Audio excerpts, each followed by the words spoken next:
Hello mga ka-Wailaw! Ayan, si Wailaw ay nasa farm. Guava farm, papaya farm, pineapple farm. Tingnan mo mga pinya, dami. May nakita akong pinya, ayan. Libre daw yan. May bayabas akong free. Ayan, daming bayabas. Ito po ay lahat ng prutas makikita mo dito. Ang dami naming bayabas na nakuha. So, bibit-bitin ko to. So, later. Ayan. Ang lawak ng aming pinuntahan hanggang doon na sa dulo, hanggang doon, nandun. Alam niyo yung kawayan na nandun na kami. Nandun na yung alaga ko.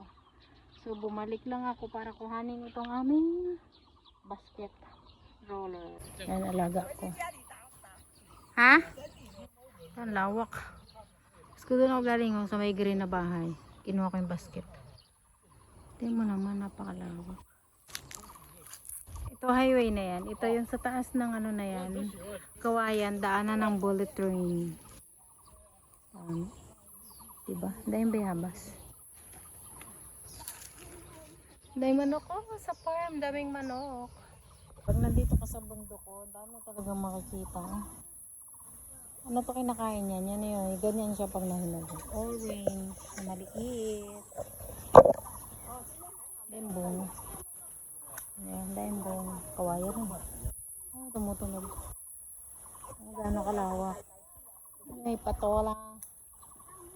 Say kwa. Hindi pa sila tapos po, ang dami na yan. Paano kaya namin bitbitin pa uwi yan? Tama naman kahit nasa bukid ka, di ang ganda ng view.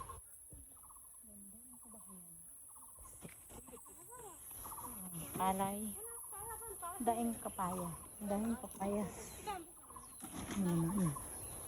Diyan paypay na yun dyan sa taas.